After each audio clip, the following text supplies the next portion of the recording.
So doing your part to save the planet is, of course, admirable. But did you know some of the things you're doing to help the environment might actually be hurting it? Vice's Anne Gaviola joins us this morning. And I think a lot of people want to do whatever they can, and they just don't necessarily know that some of the stuff they're doing also has an impact, right? All good intentions, absolutely. Yeah, so you've got a list of 4 things that we are doing that might actually be causing more harm than we think they are doing. The first is using cotton or canvas tote bags at the grocery store. So aren't they supposed to be the safer alternative?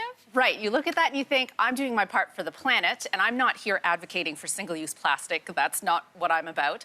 But did you know that to create and to distribute these reusable cotton bags, it results in 606 times more water contamination. So that is significant. It has a much larger carbon footprint than those single-use plastic bags.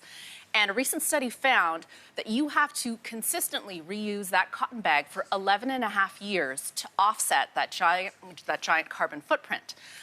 The problem is that most people don't hang on to these bags for a decade plus, and then they end up in landfills, and we're actually not better off. We're not better off. And sometimes the bags don't even stand up to 11 years. That's right. Use, right? So what would you suggest instead? There are a variety of things. So for lighter items, you can use paper bags, for example. You reuse those single-use plastic bags more than once for just a few minutes. You can use them until they fall apart, and you can recycle them if you're in a place that allows that kind of thing.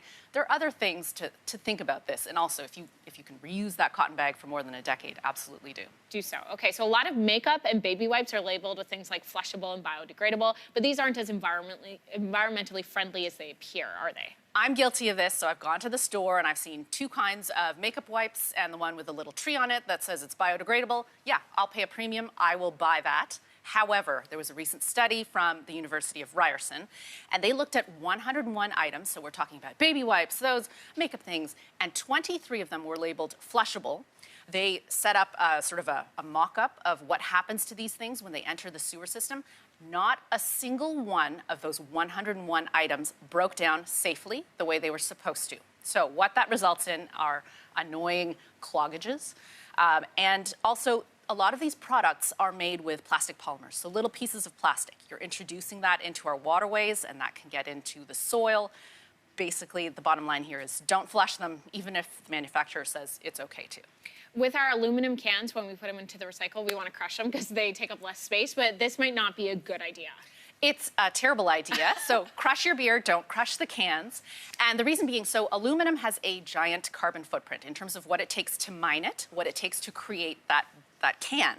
The offset is it can be recycled until forever. So the problem is when you contaminate the recycling process, and you do that by flattening these cans. When you put that into your recycling bin, there's an automated sorting process once it gets to the municipality, and it sees that flattened piece. It's not in the shape of a can, so it gets tossed in with paper.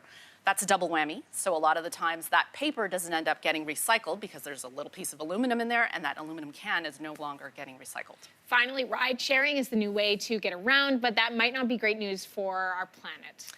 Yeah, this one is a little bit tricky in that it depends on where you are. A recent U of T study found that, generally speaking, if you're in a bigger city, yes, the arrival of Lyft and Uber and these ride-sharing services, it does result in a little bump up in transit use, but in a smaller municipality, a smaller city, it pulls people away from public transit. So we're talking about deadhead kilometers. That's the problem. In the city of New York, about half of the kilometers traveled by people who are at the helm of a Lyft or an Uber are done with just one person inside the car. This is problematic. This creates a lot of emissions. It also adds to the congestion problem. So when traffic gets worse, it's worse for everybody. And lots to think about this morning. Thanks so much for coming in. You're welcome.